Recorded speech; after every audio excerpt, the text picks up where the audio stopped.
Ngayon naman, pag-aralan natin ang theorems on angles formed by tangents and secants of a circle. So, simulan natin sa unang theorem. Okay, so the first theorem is, if two secants intersect in the exterior of a circle, then the measure of the angle formed is 1/2 the positive difference of the measures of the intersected arc. Kung meron tayong circle at meron tayong dalawang secants that intersect at the exterior of the circle, ang measure daw ng angle na na-form, in this case, that is the angle B, ay equal sa half the difference of the two arcs formed. So the first arc is the arc AT and the second arc is arc EF. The measure of arc AB is equal to 1/2 of the measure of arc AD minus arc EF. So gumamit tayo ng example. Halimbawa, the arc AD measures 90 degrees and arc EF measures 40 degrees. So, in order to get the measure of angle P, gamitin lang natin ang formulang ito. So, that is equal to 1/2 times the measure ni arc AD, which is 90 degrees, minus the measure of arc EF, or the smaller arc, which is 40 degrees. Okay, and we have 1/2 times 50, or that is equal to 1/2 of 50, which is 25 degrees. Then that is the measure of angle B. This time, paano naman kapag ang given ay si measure ng angle D? For example, we have the measure of angle D is equal to 20 degrees, and the measure of arc EC is equal to 100 degrees. Ngayon, ano naman yung measure ng ating arc FP?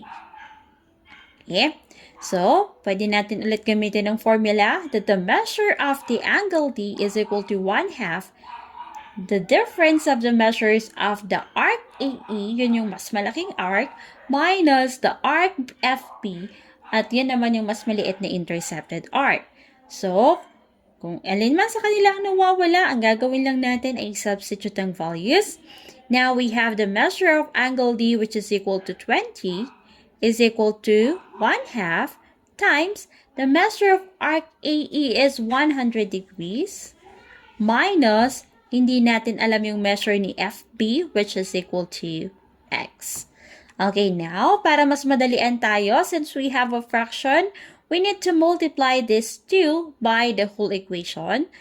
So, we have times 2. 20 times 2 is equal to 40. At dahil nag-multiply tayo by 2, mawawala na yung fraction natin. Now, we have 100 minus X. Okay? And para maiwan natin si X dito, we can use the addition property of equality. Now, we have X is equal to 100 minus 40. Okay? And therefore, we have X is equal to 60 degrees. Therefore, the measure of arc FB is equal to 60 degrees. Okay, next theorem. If a secant and a tangent intersect in the exterior of a circle, then the measure of the angle formed is 1/2 the positive difference of the measures of the intercepted arcs. So, let's see. Again, we have the circle C at meron tayong tangent AB and secant DB. We have one tangent and one secant. And sabi ulit dito that the measure of angle B is equal to 1/2 the difference of the bigger arc, AD, minus the smaller arc, AF. Or in the equation, that is, measure of angle B is equal to 1/2 times the measure of arc AD minus measure of arc AF. Ganito lang siya. Kung maglalagay ulit tayo ng measure of arc AD, for example, that would be 150 degrees, and the measure of arc AF, let's say it's 80 degrees, then what would be the measure of angle B? Okay, so let's just substitute the values. Ang measure ulit ng angle ay equal sa 1/2 of the bigger intercepted arc minus the smaller intercepted arc. So, measure of arc AB is equal to 1/2 times the bigger intercepted arc, which is AD, that measures 150 degrees, minus the smaller intercepted arc, which is AT. Okay, so let's continue. This is 1/2 of 150 minus 80 is equal to 70. And 1/2 of 70 is equal to 35 degrees. So that would be the measure of angle B. Okay, so para mas maintindihan ulit natin, let's have another example for that. Okay, this time, paano kapag ang given ulit ay si angle B, let's say that is 45 degrees, but the measure of arc DF is equal to 40 degrees. Now, what is the measure of arc AD? So, ang nawawala naman ngayon yung mas malaking arc, given yung angle, given yung mas maliit na intercepted arc.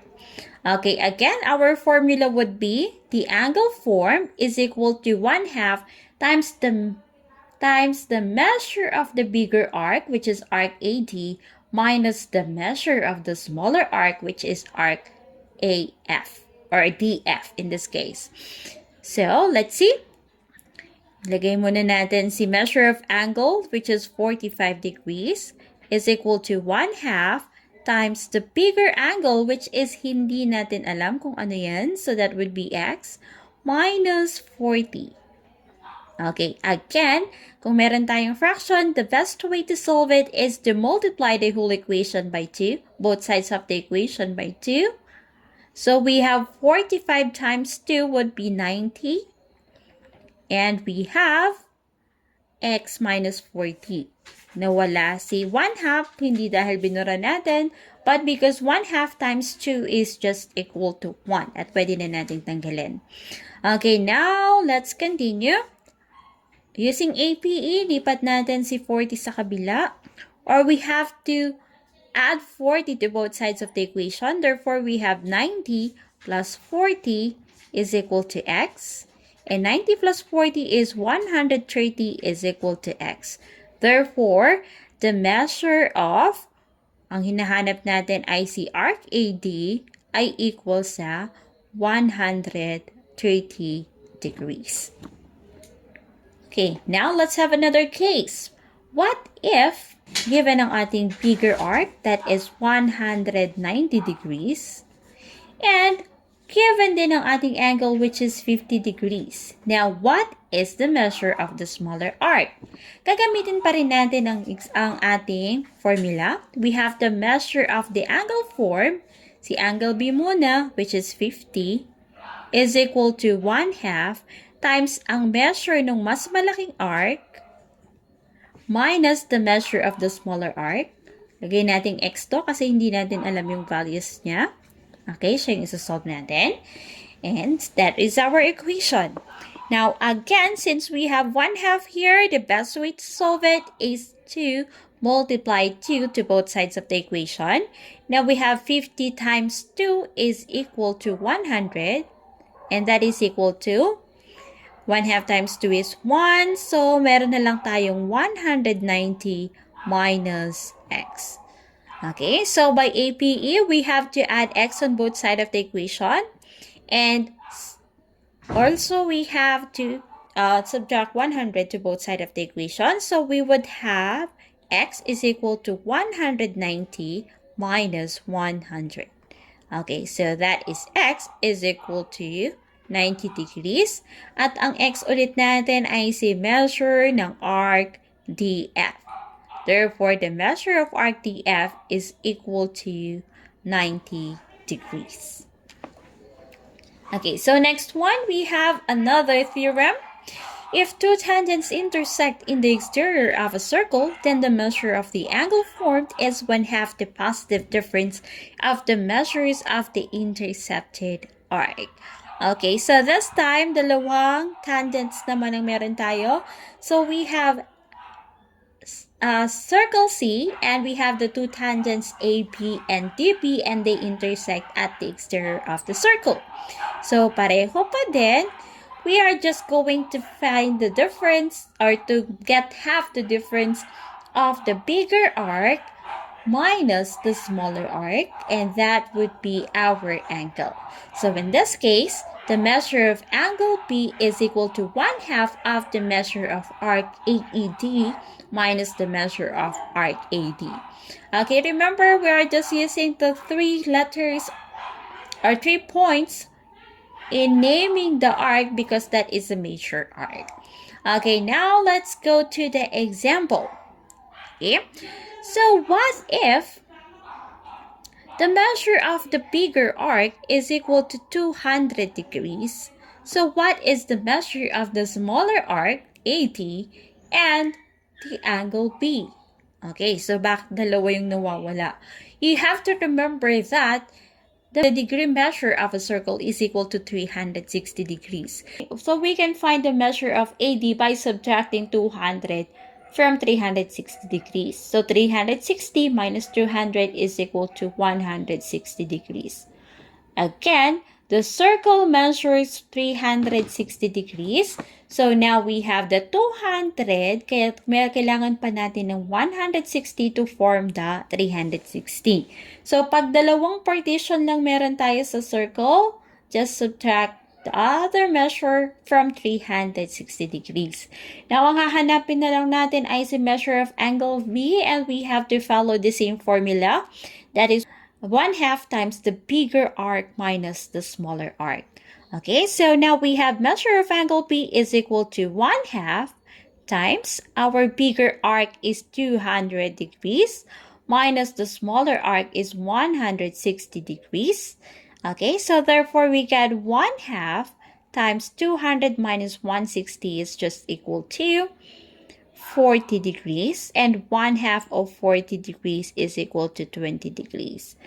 In this case, our measure of angle B is equal to 20 degrees. Okay, huwag kakalimutang isulat si degrees. Now, let's have another example again. Kapag ang given naman ay si angle, for example, this angle is 50 degrees. So, paano na ang ating measures of arcs kung wala tayong given sa dalawang arcs? Tandaan natin ulit na kapag meron tayong tangent, dalawang tangent that intersects outside the circle, meron lang tayong dalawang partitions ng ating circle. So, we got the smaller arc and the bigger arc. At tandaan natin na kung si smaller arc ay x, ang bigger arc natin ay 360 minus x. Dahil kung ito ay 100, then yung isa naman ay 260. Okay, now let's use those values. We got 50 is equal to 1/2 times the bigger arc, which is 360 minus x, minus the smaller arc, which is x. Okay, so therefore we have 50 is equal to 1/2 times 360, negative 2x minus x is equal to negative 2x. Okay. And para hindi ulit tayo mahirapan, let's multiply the both sides of the equation by 2. We got 2.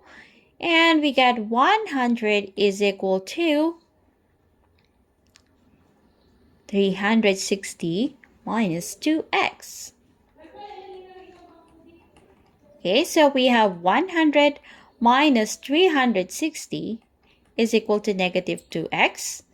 And this is negative 260 is equal to negative 2x. At para mawala si negative 2x, we have to divide both sides of the equations by negative 2.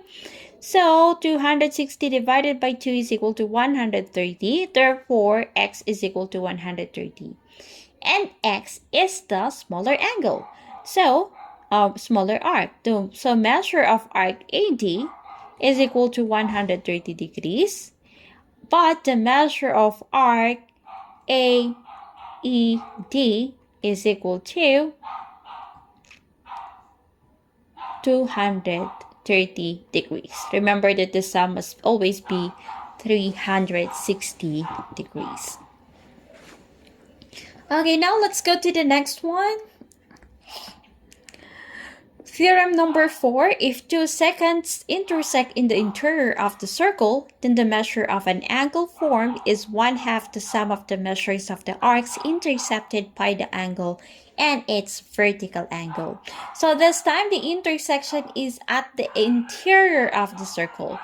So, meron tayong 2 seconds that intersect inside the circle. That is the point P.